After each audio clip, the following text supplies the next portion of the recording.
We'll pause for a moment of silent meditation.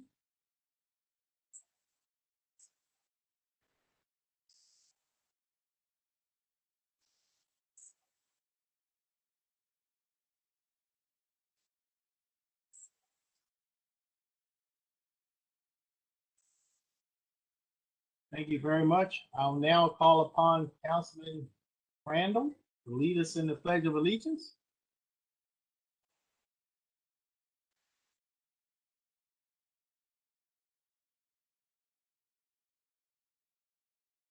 I pledge allegiance to the flag of the United States of America, to the republic for which it stands, one nation, under God, indivisible, liberty and justice for all. Thank you very much, Councilman Crandall. I'll now ask the Secretary to conduct the election of the office of Chair of the County Council for 2022. Three of a kind, 2022. Yes, sir, Mr. Chairman. Mr. Chairman and members of the council, as you know, Section 302 of the Charter requires the County Council at its first regular session in each calendar year to elect from its membership by a vote of a majority of the members established, which is 7, so by a majority of 4, to elect a chairperson to preside at all the meetings for that year, and also all the other administrative duties that being the chair entails. Are there any nominations for 2022 for the office of chair? Mr. Secretary, I Yes. would like to nominate Councilman Julian Jones. I will second that. Are there any, if there are no other nominations, I can proceed to the vote. All right, hearing none, there's been a motion nominating Councilman Jones to be the chair. There's been a second. I'll read the roll to vote on the nomination. Mrs. Bevins, Aye.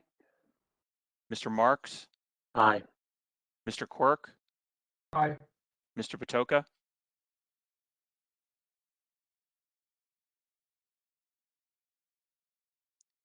Mr. Patoka, Aye. Mr. Catch, Aye. Mr. Jones, Aye. Mr. Crandall. Aye. The vote is 7-0 in favor of Mr. Jones. Congratulations, Mr. Jones. You are the chair for 2022. Thank you. Can I say a few words, Mr. Chair, first about? Mr. Chairman, can I say a few Yes. words? Yes, absolutely, Councilwoman Bevins. Thank you. Well, first, congratulations for a back-to-back year. Trust me, I did that before. It's exhilarating. Following in your footsteps. I just want to say that I think that you're the right choice for the chair again this year, because I think that you have really shown all of us who currently sit on the county council your loyalty and your strength to stand up, for what's right.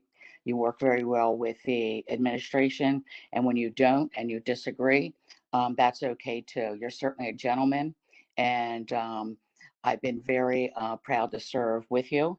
And I'm just happy that we're going to get to see your leadership abilities again this year. So congratulations. Thank you very much, Councilwoman Bevins. I guess want to thank each and every one of you for your support, the vote of confidence, and I will continue to work very, very hard to achieve the standards that each and every one of you have placed on me in this position. And I look forward to us continuing to work together to move Baltimore County forward and make Baltimore County the very best county to raise a family, run a business, start a business, and play in the state of Maryland as well as the country. I know that each and every one of us have various strengths because of our background, but I'm here to tell you I can't be more happy than working with each and every one of you to work together to make Baltimore County better. Because I know that each and every one of us have the same goal in mind, which is to make Baltimore County better. So I'm really appreciate the vote of support. Mr. Chairman, Yes, Councilman Quirk. yeah, if I could just echo on Councilwoman Bevan's comments. Obviously, 2020 and then 2021 haven't been anything but easy. I mean, given COVID and given some of the challenges we had with redistricting and but I think you handled it well, Mr. Chairman.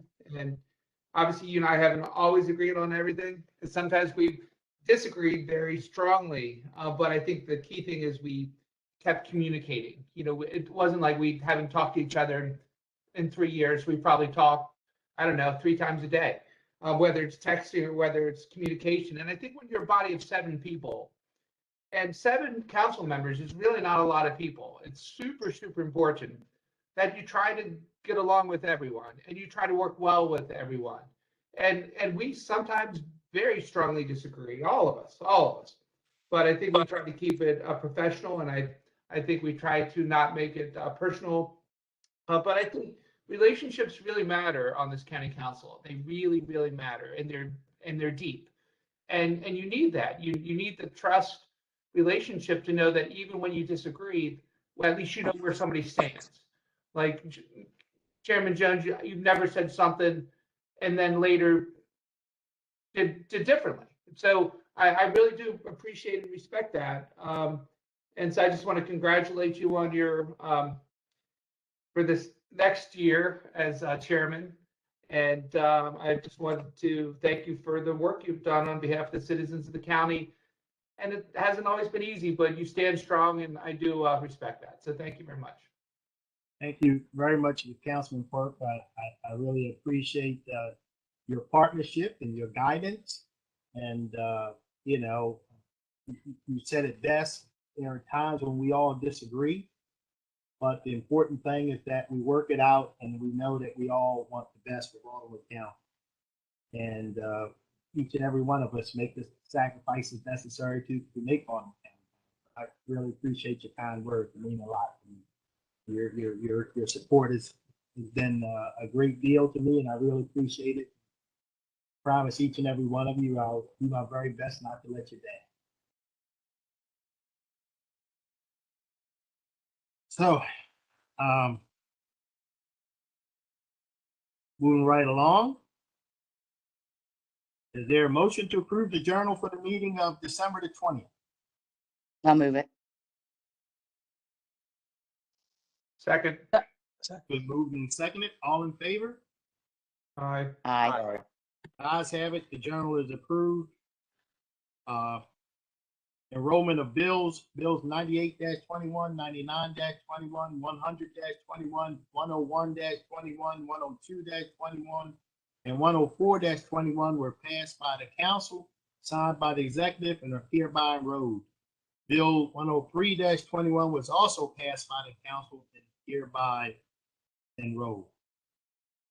Mr. Secretary, we'll now read all business for introduction. Yes, sir, Mr. Chairman. First bill for introduction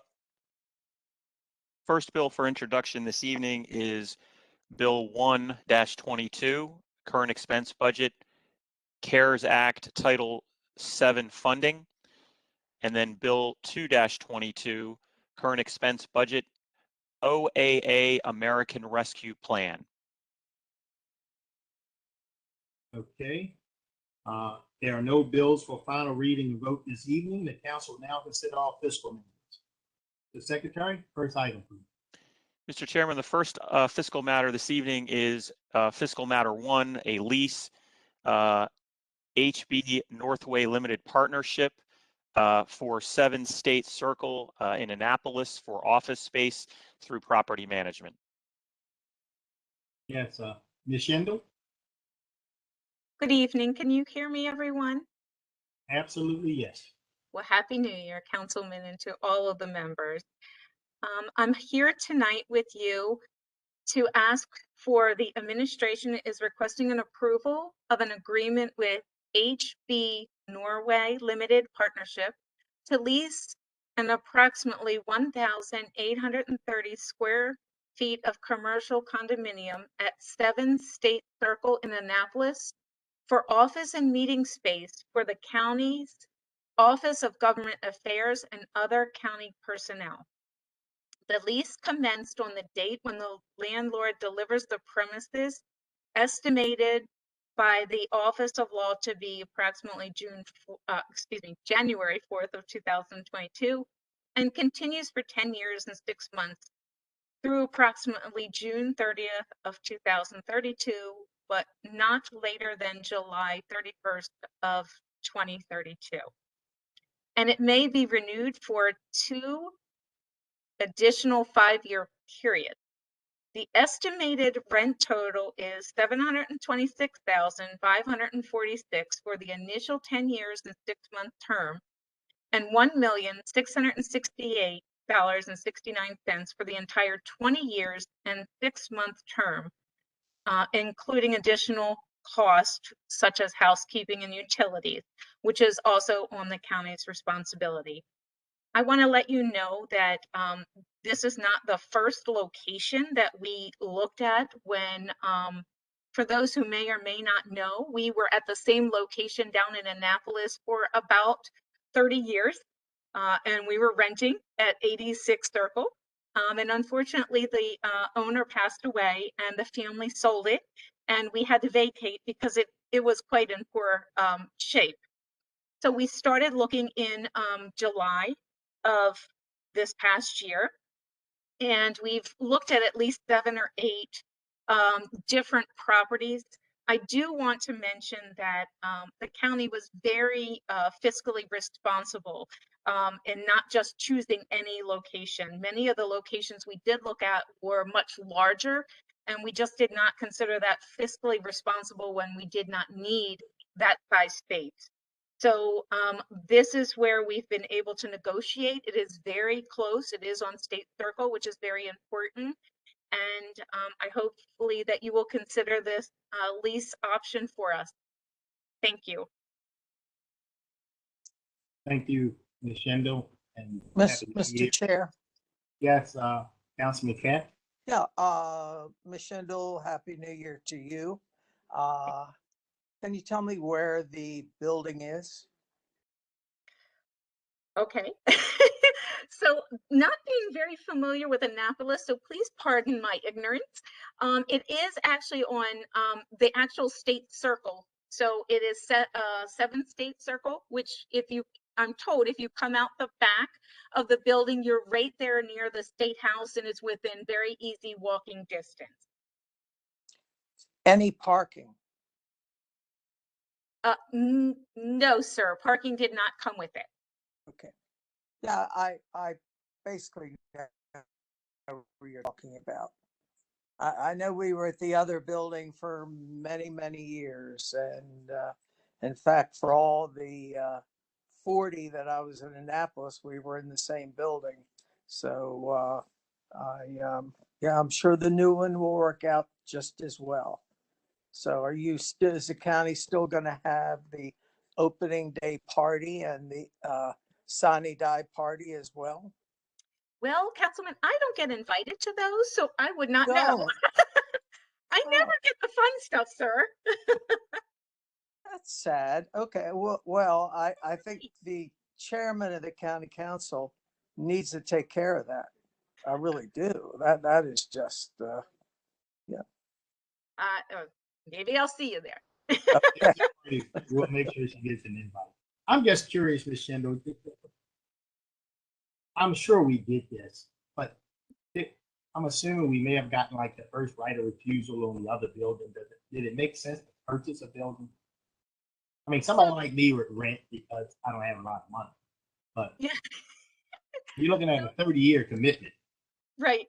Actually, we did actually look at the building itself to kind of briefly determine, did we really want to buy that building? And I have to tell you, it was not in the best interest of Baltimore County. It was really, unfortunately, had been neglected for many years and would have cost a lot of money and a lot of work to bring it up to speed quickly. And so we just decided fiscally that we should just move on and not necessarily own something at this time. Okay. All right. Any additional questions or comments from the members?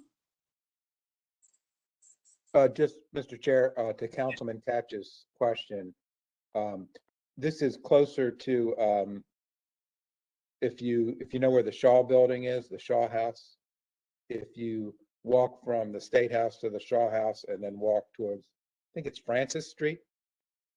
It's in that neck of the woods of Annapolis. Gotcha. And I know all those properties are at a premium, Yes. definitely at a premium. So, okay. Okay. If there's no more questions or comments, is there a motion to approve fiscal matter number 1? So moved. I'll second it. Been moved and seconded. Mr. Secretary, please call the roll on fiscal matter number 1. Mr. Jones, Aye. Mr. Quirk, Aye. Mr. Patoka, Aye. Mr. Catch, Aye. Mr. Marks, Aye. Mrs. Bevins, Aye. Mr. Crandall. Mr. Crandall. Aye. Thank you.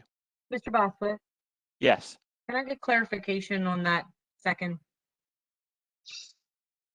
I believe it was Mr. Catch. Mr. Catch, Yes. did you second that motion?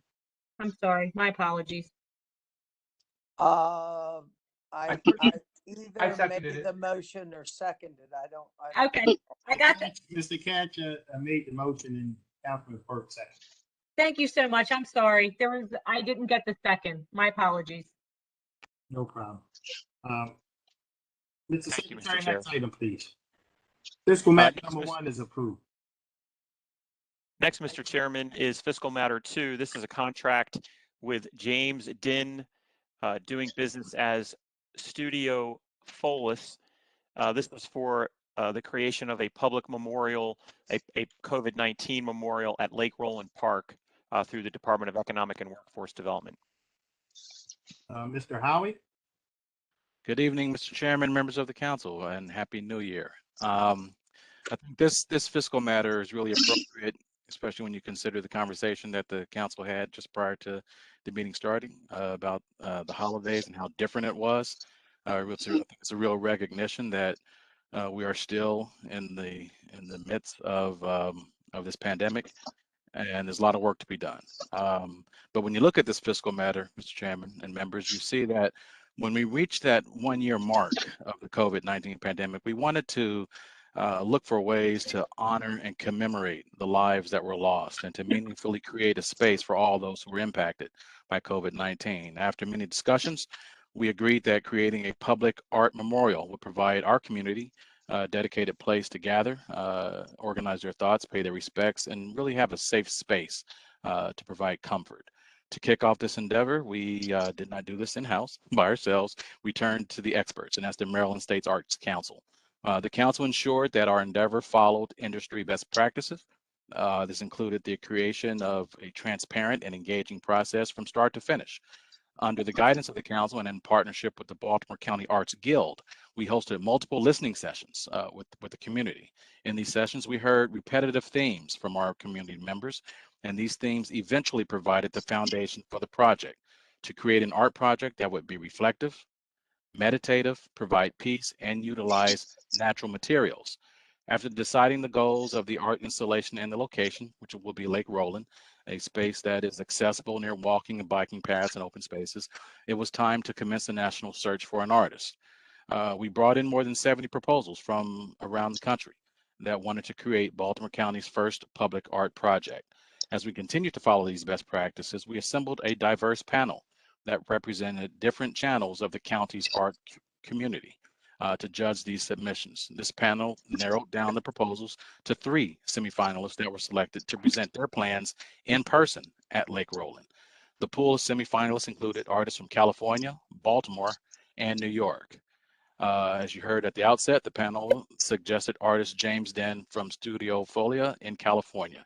His work not only exemplified his strong sense of innovation and creativity, but his vision aligned with the expressed desires of our community. His proposal was logical, feasible with regard to budget and schedule, and the work itself will be durable and structurally sound. His concept reflects the Baltimore County COVID experience and will include opportunities for additional engagement throughout the artistic process. The contract is not to exceed $130,000 to ensure that the artist may execute his vision, taking into consideration rising material cost. The anticipated timeline for the project to completion is 9 months. So we expect the final installation to take place next fall. Thank you, Mr. Howie. Are there any questions or comments from the members? Mr. Chairman, Yes, Councilman Katz. yeah, it's my hope that 9 months from now, this pandemic will be over. And it has just been just a horrendous time. So again, hoping if the memorial's done in 9 months, let's finish this pandemic in 9 months at all. Be done with it. Thank you. Councilman Katz, I tell you, I certainly, it was certainly one of my prayers that be the case. I'm so tired of COVID. Any additional questions or comments? Oh, Mr. Chair, I don't know if Mr. Halley knows, is there a memorial to those that died in 1917 with the Spanish flu? I do not know the answer to that one, Councilman. Okay. Thank you.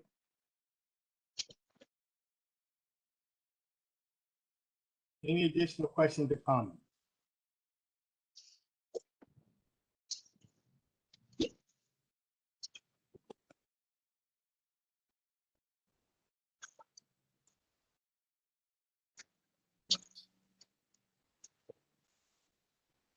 Okay. I tried to look it up, Councilman Katz. I didn't find anything. So we have to spend a little more time looking for it later. Is there a motion to approve fiscal matter number 2? I'll move it. Second. Been moved and seconded. Mr. Secretary, please call the roll. Mr. Jones, Aye. Mrs. Bevins, Aye. Mr. Catch, Aye. Mr. Crandall, Aye. Mr. Marks, Aye. Mr. Patoka, Aye. Mr. Quirk. Aye. Fiscal matter number 2 is approved.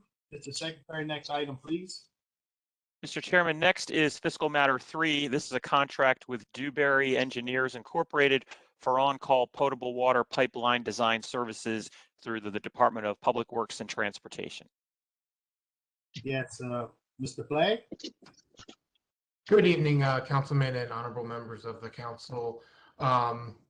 Actually have 2 contracts here. Can I present them together? They're kind of relevant, fiscal matter 3 and 4. There's just one small difference that I'll make the distinction for. Oh, go right ahead. I can read that one too if you like, Mr. Chairman. Go right ahead, Councilman. Mr. Boswick. Fiscal matter 4 is a contract with CC Johnson and Mahotra PC, also for on-call potable water pipeline design services.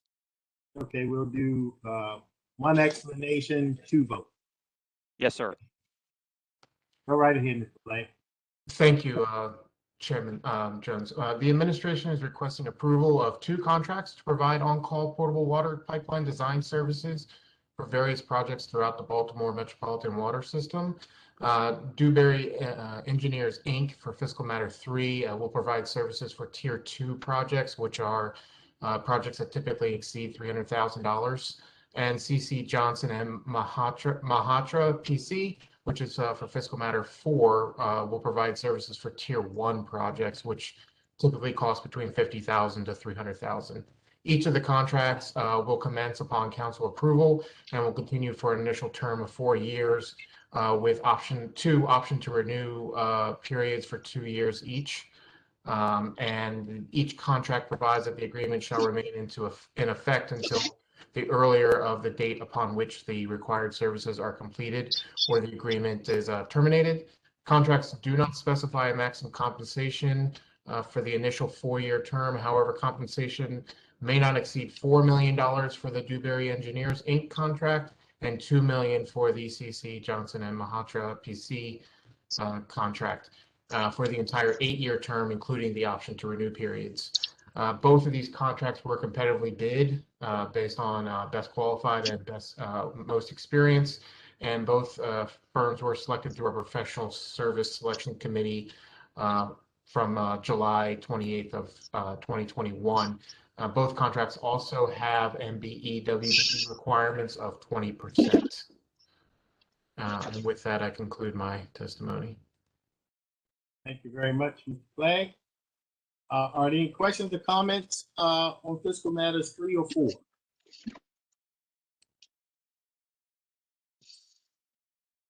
Okay, is there a motion to approve fiscal matter 3? I'll move it. Second. It's been moved and seconded.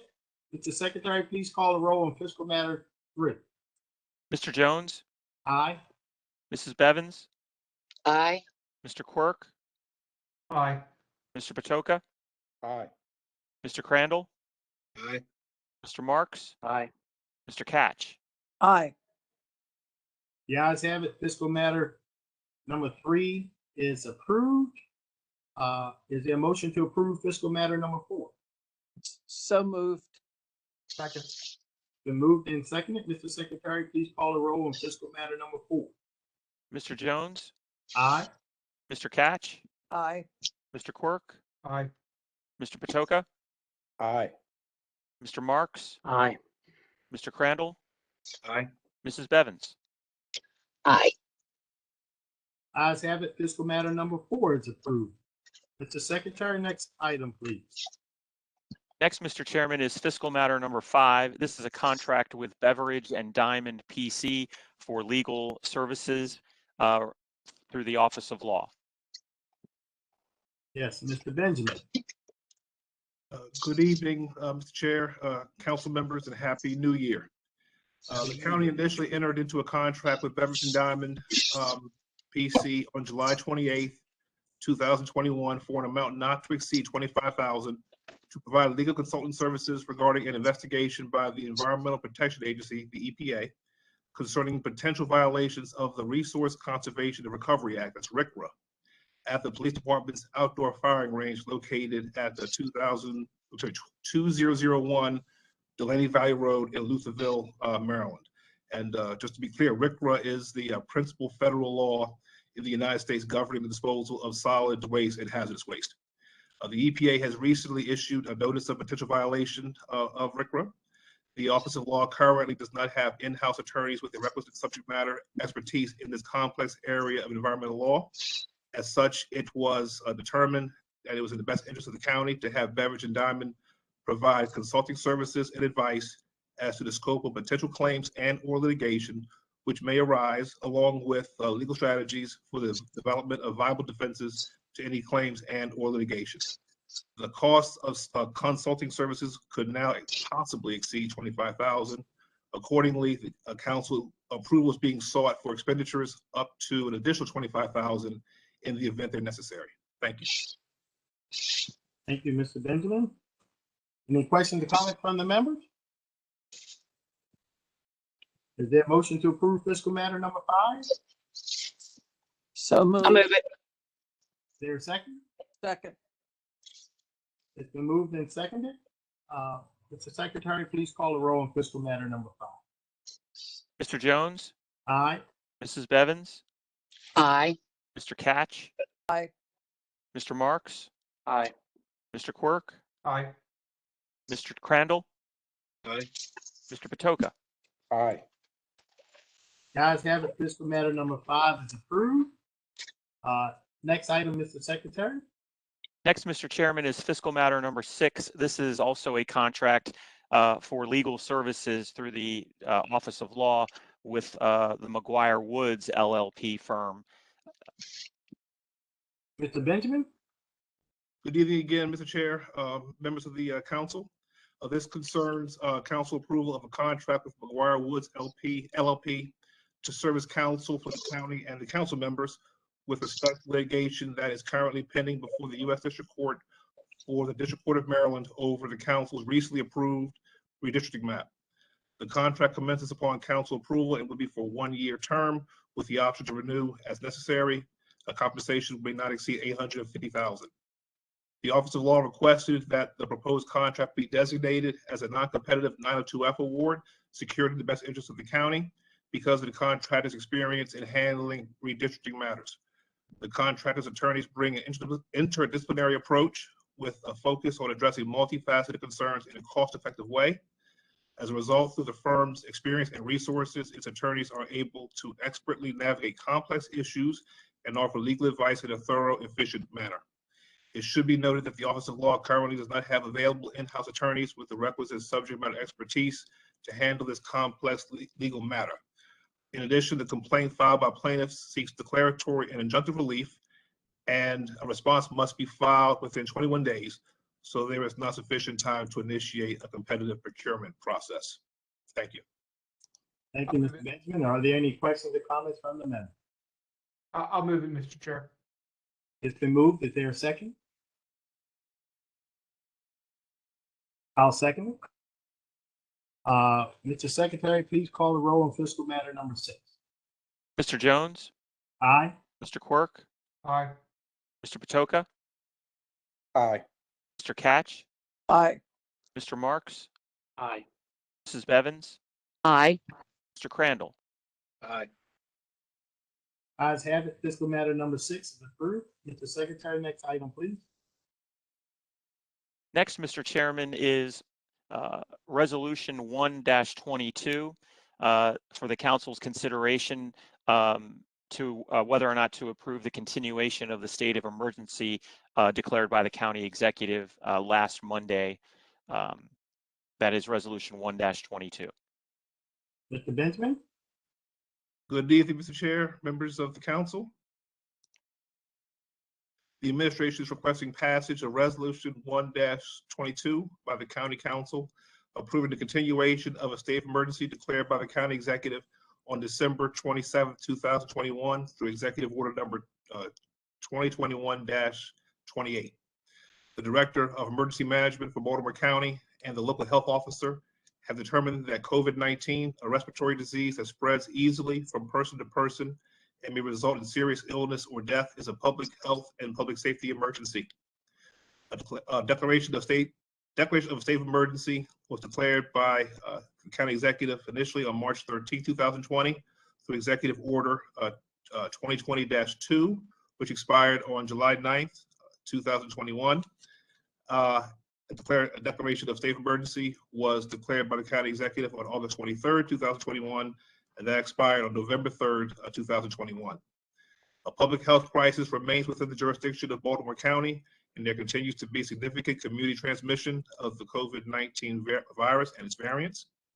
Community transmission of the COVID-19 virus and its variants within Baltimore County has significantly increased since November 3rd, 2021, and continues to threaten the lives, health, and safety of the citizens of Baltimore County. The COVID-19 public health and public safety emergency continues, threatening life, health, and property in the county, requiring Baltimore County to call all of its resources into limited or long-term activation. On December 21st, 2021, in accordance with the authority granted by the Charter and laws of Baltimore County, Maryland, including 3-1-503 of the Baltimore County Code, and in accordance with any and all authority vested in the county executive by the Maryland Constitution and the laws of Maryland, declared a state of emergency existed in Baltimore County. Again, Executive Order number 21-28. It is likely that the state of emergency will continue past January 3rd, 2022. And as a result, is now requesting that the state of emergency declared by the county executive continue through February 7th, 2022, or until the county executive declares the end of the state of emergency, whichever occurs first. Thank you. Thank you, Mr. Benjamin. Are there any questions or comments from the member? Mr. Chairman. Yes, Councilman Marks. Thank you very much. First question I want to ask, is there someone on the line from the Department of Health, or maybe someone who could address the county positivity rate? Dr. Branches. Dr. Branch. Okay, Dr. Branch, I tried finding this online. The information I got was that our positivity rate is 6.3%. I just can't believe that. Do you have any more reliable information than that? Our positivity, can you hear me? I can hear you, yes. Okay, our positivity rate is 31.5%. 31%. That's a 399% increase from a month ago. And the state's is roughly 26 or 27%, correct? And theirs is 27%, and that's a 394% increase from a month ago. Okay. Okay. Thank you very much. My next question. What's that? Can I jump in here? I guess I have a question about the positivity rate. Number one, it is startling. It's like, wow. My question is there any estimation in there, or are they confirmed cases? In other words, if a person bought a take-home test kit from someplace, like when we handed them out and they went home and they tested positive and nobody knows it but them, do we estimate that, or is this 31% confirmed cases that we know? 31% is the confirmed cases that we know. Unfortunately, just as you said, there are people who are taking test kits from home. If they don't call that into the state, then we don't know about that positive. So in actuality, our positivity rate could be higher. Absolutely. It can only be higher, right? Go ahead, Councilman Marks. I apologize. No. Thank you, Dr. Branch, for providing those details. My next question is to Ms. Rogers. My understanding is that we have procured 50,000 kits that are in their way to being delivered, testing kits, and that we have another 126,000 that should be distributed through the school system. Is that correct? Yes, sir, Council Member Marks. Our initial procurement that we did under the emergency declaration is for 50,000. And as Dr. Branch can attest, one of the reasons why we need to be able to access test kits is to help the community test, because the state gives a minimum number of test kits, and we just don't have enough available for the community to meet the demand. The school system reached out to us for assistance as well, to be able to have tests ordered expeditiously in order to meet the demand in the school system. Now, we will need additional orders, and that's the challenge, that we have to continue to order because they are in high demand. And testing is a critical service that we must be able to respond to the community need. Yeah, and by going through this process under a state of emergency, we shave off, what, 1 or 2 weeks? A minimum of 2 weeks, because when you do a 902F development where we have to make a sole source justification, under regular procurement, it could be emergency sole source, but we still have to follow that process, and that minimum procurement, it takes about 2 weeks or more. So each time we need to procure something, you would have to go through that process. So the state of emergency indeed helps us with procurement. And critical issues that come up. If you would like, I have another major procurement issue that we're working on right now that we need immediate assistance. What is that? We are experiencing extreme challenges with enough ambulance service, transport service. So we need to be able to re-engage with private ambulance services to help meet that gap. Having the ability to procure under the declaration allows us to do that. We were engaged prior in the year when the pandemic was a lot higher, but when the executive, when the order expired, then you have to start over. So here we are again, now experiencing extreme cases of needing additional ambulance transport, EMT transportation services. So we're working with the fire department on that. Third is we have begun to receive once again increased requests for food assistance.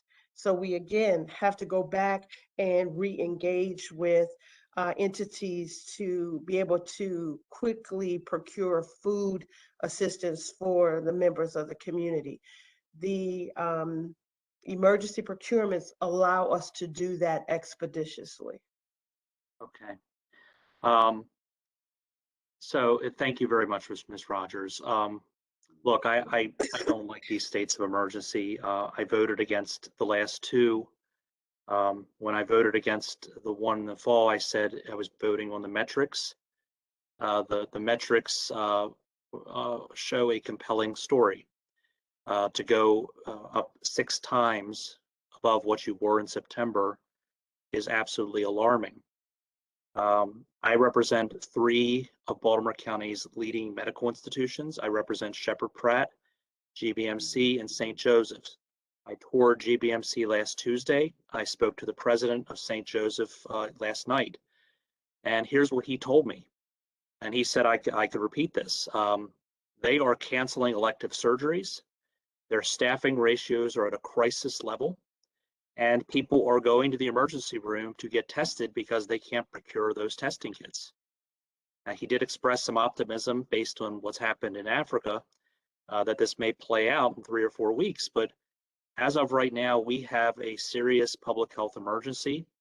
And candidly, the procurement alone, in my mind, is enough to justify a vote in favor of this. Thank you very much. Councilman, yes, Councilman Cash.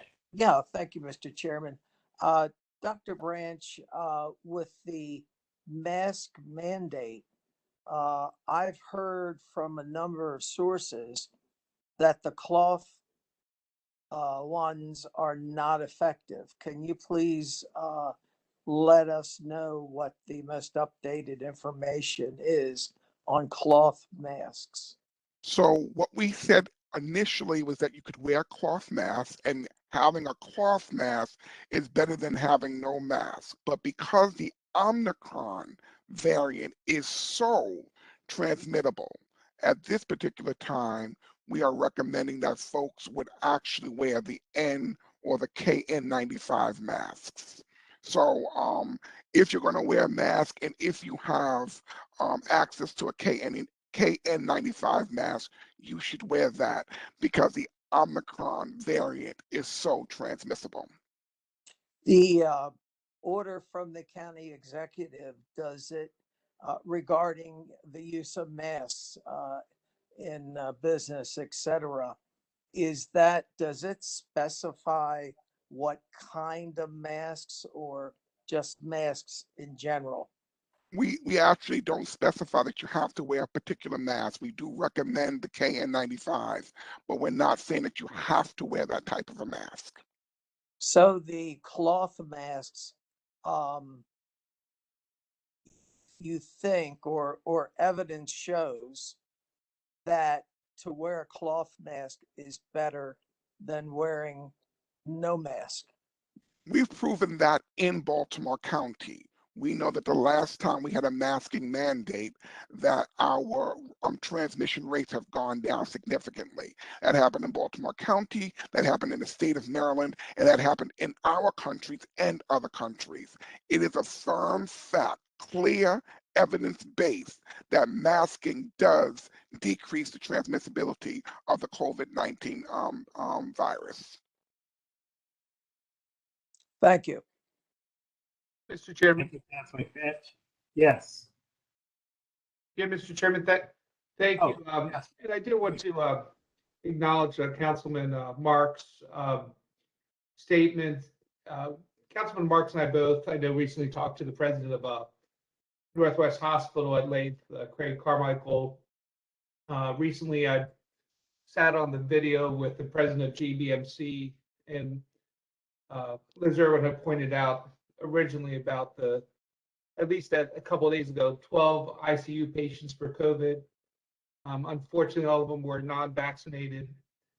The president of St. Agnes, I just happened to run into him a couple of days ago too. So just in the past couple of weeks, you can feel the concern.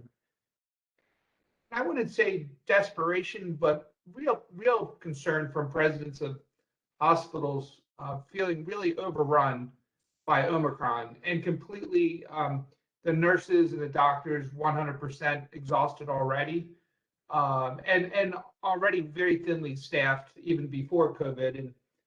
And so, I definitely think this is something that hopefully, a lot of the science we're seeing now says perhaps this thing peaks on the 9th, January 9th, but that obviously doesn't mean it's over. But hopefully that the top of the peak is hopefully close, and then come January and February it starts to fizzle out. But it's obviously highly contagious. I think half the people I know either have it right now or just had it.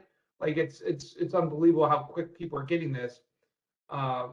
Fortunately, the effects, obviously, we all know, seem to be less harmful. But for some people, unfortunately, out there that aren't vaccinated, this thing seems just as scary. And so we all have to take this seriously. And so this is something I obviously support. I think it's important. And we want to make sure that we can, as Councilman Marks exactly nailed it, I mean, we need to make sure we get the resources where we need it, when we need it. I've heard a lot from constituents about wanting more testing. I've heard a lot from constituents about having more places they can get the boosters. And so, we definitely have to meet this challenge head on. It's been obviously a tsunami, but let's hope that the peak is close. But this is something I think, given the severity of it, and especially talking to the presidents of the hospitals, if any members have any concerns at all, just call your local president of the hospital and talk to them for 3 minutes.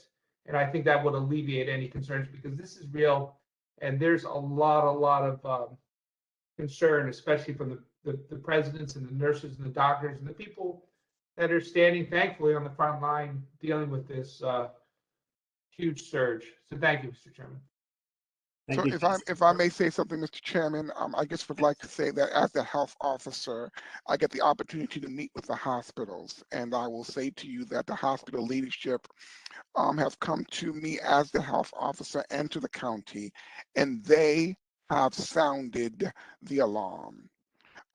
They requested that we have and institute a mask mandate in our county. And they also mentioned that if things don't improve, they will begin to initiate the crisis standards of care protocols in the hospital. St. Joseph's did that today. Now, what does it actually mean?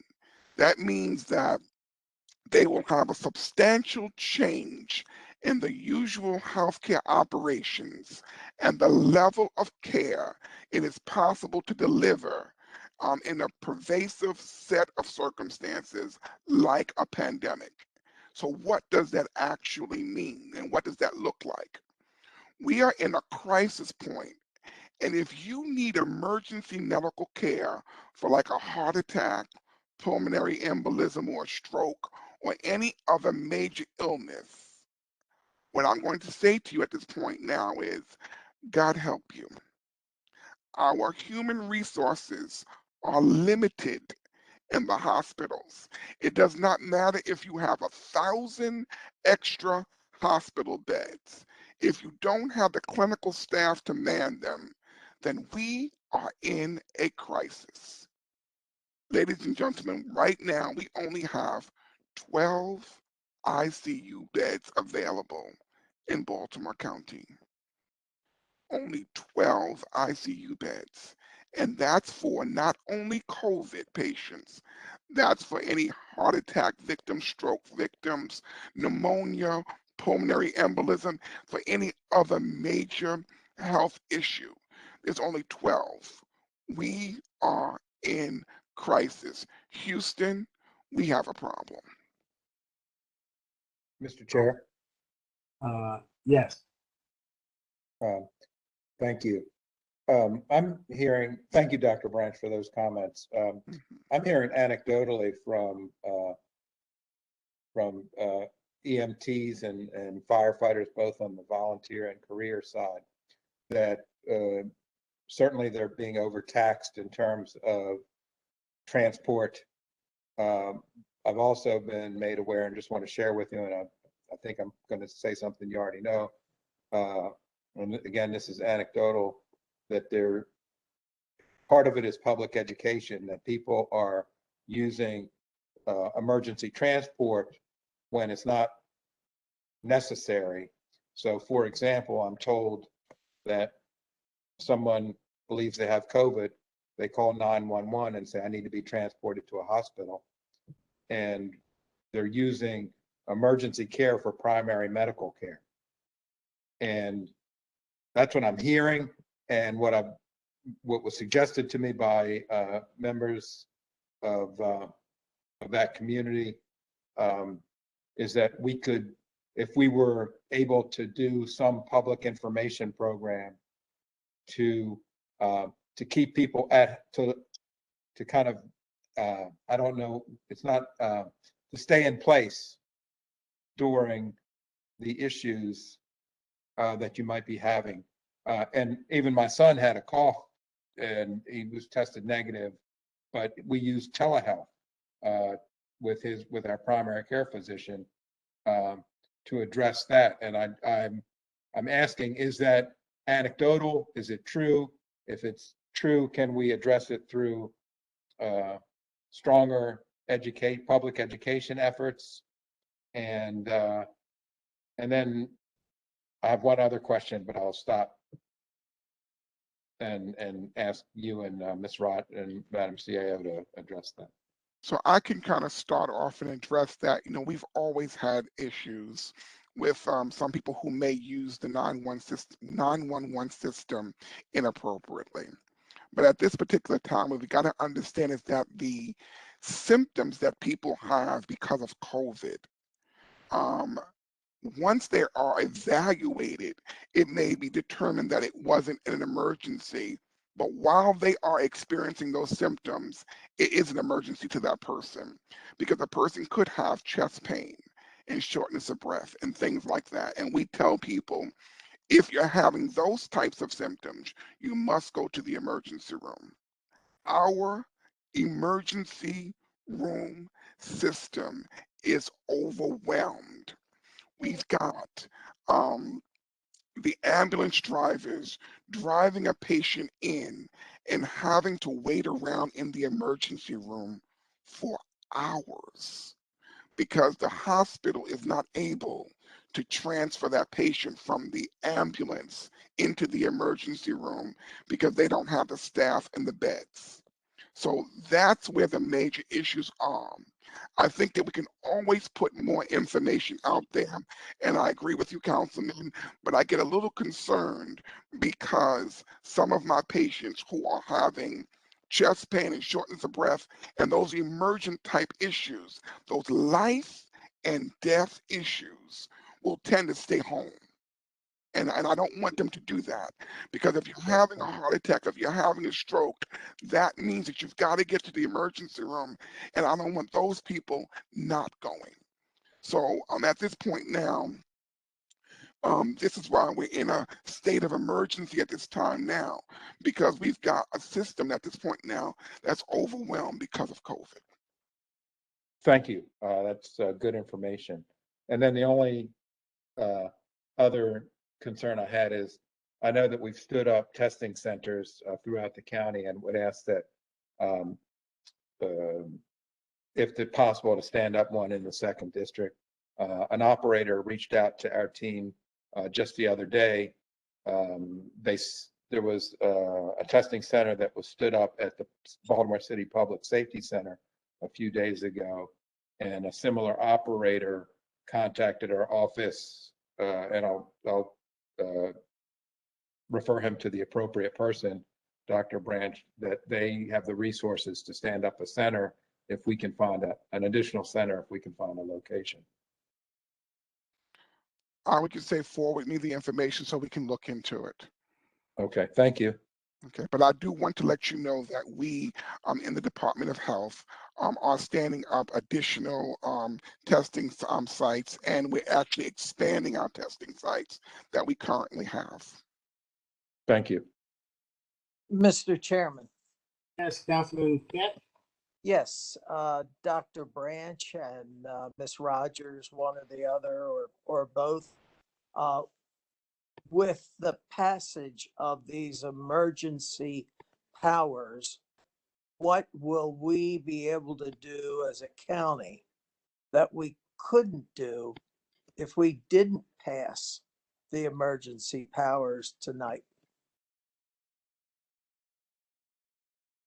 Well, I'll start, Councilmember Patch. For us, those on the operations side, who our job is to ensure that we get the products and the services that we need to meet the demand of the community, we would not be able to make the emergency procurements that we need to make in a timely manner. And when I mean timely, I'm talking about the difference of being able to have a vendor who has a product that we need. For example, the test kits. Some of the test kits are on back order. So we have to search through vendors to see who has product available. If we don't have that flexibility, we can't get those products. As I mentioned about reestablishing the contract relationship with the private ambulance services to try to give the fire department some relief. As Dr. Branch indicated, some of our fire EMT units have to stay at hospitals for extended hours, taking them off, offline where they can't pick up patients. And I mean, we're struggling. So we have to be able to access services and supplies immediately. We know that we need additional test kits. The CE wants us to order additional test kits. Without that emergency procurement authority, then we cannot move expeditiously.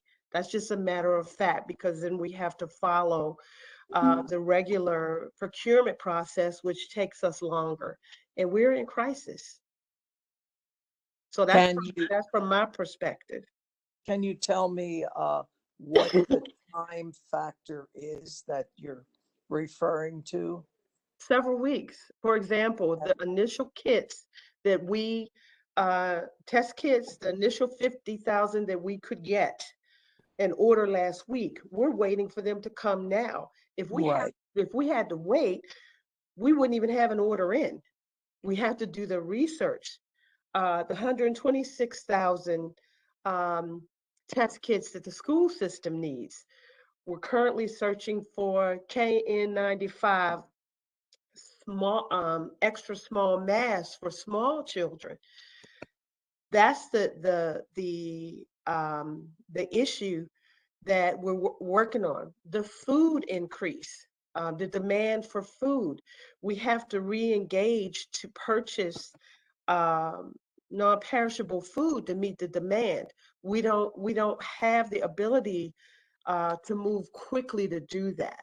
That's why you know, from an operation standpoint, that timing is everything. With the smaller masks, is the school system requiring that 5, 6-year-olds wear masks all day? I'll have to defer to Dr. Branch on that. The school system reached out to us for help to expeditiously secure the products that they need. And we've done that. You know, so far we've been able to help them with KN95 adult masks. They needed masks. We got masks to them, and we're purchasing more to keep our supplies up for the needs that we have on the fire and police and general government side. So it's about the necessity of moving quickly. That is what the emergency procurement gives us, because we need products now. We need to be able to order products and receive products as quickly as we can. And it is the recommendation that the children wear masks unless they cannot because of medical reasons. The fuck up. Just go fuck yourselves. Oh my goodness. Medical reasons because they have a deformity of their face or anything like that at all. Can you tell me? Can everybody please mute yourself? Everybody mute yourself except for Councilman Catch. We have. Thank you, Chairman Jones. We've all read, I'm sure, the some of the studies related to children and the negative effect that the 1.5-year shutdown of our schools has had on them.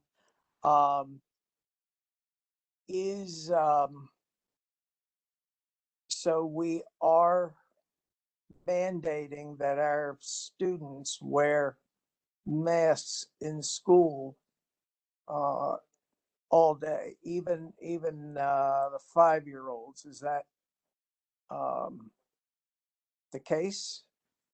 I think we have to specifically speak with the school system, but yes, okay. My recommendation would be that they would actually wear masks. Obviously, they would not be wearing masks during lunchtime when they're eating, and then they would actually have what we call the rest time from the mask. The teachers allow them to take the mask off during the day and stuff like that. Obviously, very young kids who are 5 and 6 years old, sometimes they cannot do it for that length of time, and we recognize that. But we're trying to decrease the transmission of the virus. And what we are not recommending at this time is we do not want the schools to be closed and having the kids at home and not in school. The whole point is let's keep the children in school. So whatever we can do, all the mitigating things that we can do to keep them in school, that's what the goal is at this particular time. Are you advising the school system, or have they reached out to others to do this when it comes to mask policy, et cetera? The school gets advised by some experts from Johns Hopkins, and they have some of their own experts who are advising them, especially on those policy type issues. We as a Department of Health, we work with the public school system and the private school systems every day on the day-to-day cases of what's going on in the school and the contact tracing and the outbreaks and things like that. However, when it comes to the policy pieces, they have folks who they talk with about the specifics of the policies. And I'm sure that if the school system is looking at a policy that is, let's say, you may think is contrary to the best interest of the students or the county, you would say something, because actually, I mean, you've got the real statistics. I mean, you've got the most up-to-date statistics. You know what's happening. So I'm sure you wouldn't hold back. Of course, I would not. And I am talking with the superintendent and the leadership of the school system. They have to make the decisions and the policy that they make. However, I am there as an expert in public health to be able to help guide them along in what they're doing. Thank you very much. And Councilmember Cash, we're there operationally to help support their needs when they reach out to us, particularly in a situation where they need procurement assistance, because we can move expeditiously under the emergency procurement authority that we have. And Dr. Branch consults with us in terms of our assistance to the school system. We work as a unified force. Which is very important. Can you tell me, Ms. Rogers, if the schools that have been closed for this week, I assume that information went out to the parents, and I assume the reasons why the schools were closed was part of the communication? Councilmember Cash, I would have to defer to the school system. I do know from our understanding of the communication, you know, Dr. Lynch is our education liaison, and the information that we receive back is communication is going out to families. But you don't know if it's giving the reason why. I assume it's staffing shortage or possibly an outbreak of COVID, but are you don't know if those specifics are I personally wouldn't speak. I would not feel comfortable speaking on behalf of the school system. I do know that they're communicating with the families of the various schools. I know that based on one of my employees whose grandchildren attend schools, they did receive the communication that the schools would be closed.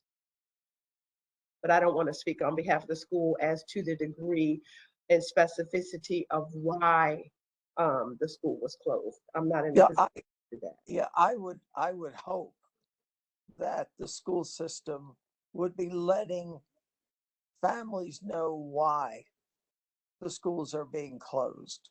I think that's very important information. So hopefully as part of that communication, that information is included. Thank you. Okay, thank you, Councilman Cash. Any additional questions or comments? Before I call for the vote, let me just say that, you know, Dr. Branch, we certainly heard you. We heard the word alarm, and we've been watching everything transpire throughout the county, especially our medical facilities. Our entire emergency medical system is under attack. And it sort of reminds me of, you know, one of the ways you, if you want to do a denial of service in the computer world, you just constantly keep on requesting services. Just keep on, and it gets inundated, and sooner or later you get to a point where you have a denial of service. And that's what I see here, where so many people are going to the hospital for various reasons. Many unvaccinated, because so many people that are vaccinated are getting very mild symptoms and that are not going to the hospital and are staying at home and riding it out with minimum to no symptoms at all.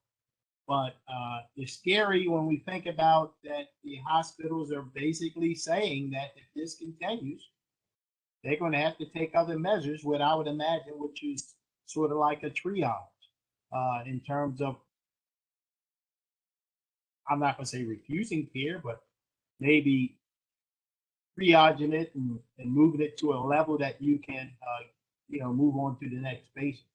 So anyway, I would hope that everybody would get vaccinated. If you're not vaccinated, here's your opportunity. Please do so. And if you have serious problems, ABCs, airway breathing or circulation, certainly go to the hospital. If you have a minor symptom, maybe you shouldn't go to the hospital, but I'm not there, but clearly we have a problem. So on that note, on the state of emergency, Mr. Chairman, yes, can I just say one more thing? yes, And I just want to repeat again, all of us in elected office have to make tough decisions, and we also have to be consistent. And I think the members of this council are consistent. And for me, the metrics are important, and they kind of guide my votes. I also want to thank the superintendent. The council and the superintendent have not agreed on all things, but I think by and large, the superintendent made the right decision not to close the entire system, but to take these schools on a case-by-case basis. And I do want to thank him for listening to a lot of stakeholders when he made that decision. thank you, Councilman Mark. On the state of emergency, is there a motion to approve resolution 1-22? I'll move it. Second. It's been moved and seconded. Mr. Secretary, please call the roll of resolution 1-22. Mr. Jones, Aye. Mr. Patoka, Aye. Mr. Quirk, Aye. Mrs. Bevins, Aye. Mr. Crandall, No. Mr. Marks,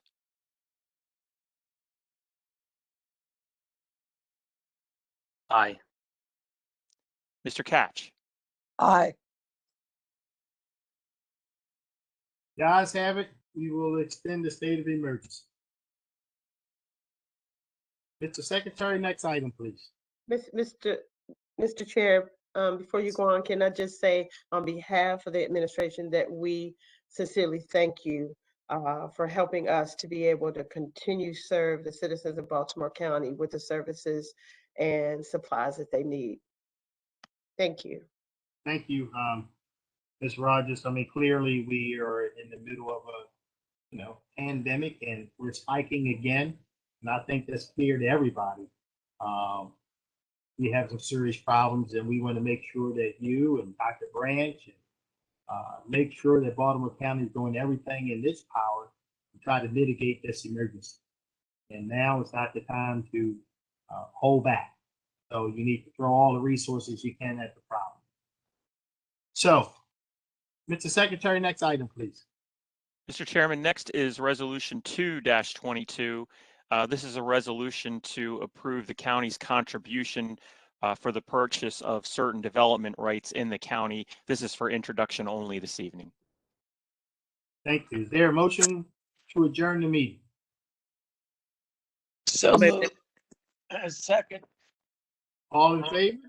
Aye. Aye. Aye. Ayes have it. The meeting is adjourned. As is customary, anyone who's registered to speak online prior to the meeting is allowed 3 minutes to speak. Mr. Secretary, Ms. Belcastro, are there any speakers signed up for this evening? Yes, Mr. Chair, we did have one speaker, and Erica Offelt, who signed up to testify this evening. However, during this entire meeting, I have tried to find her on our attendee list, and she is not on. I also reached out to her via email, and she has not responded. Okay. Well, that'll do it. The meeting is adjourned. I want to thank everybody again for your support and hang in there, Dr. Branch and Ms. Rogers, and continue to work hard to serve the citizens of Baltimore County during this unprecedented emergency. Thank you, Councilman. And Sure. congratulations again, Mr. Chair. Thank you. Congratulations, sir. Thank you, Ms. Rogers. Congratulations, Mr. Chair. Thank you, Ms. Benjamin. Have a good evening. Good evening. Chair. Good evening.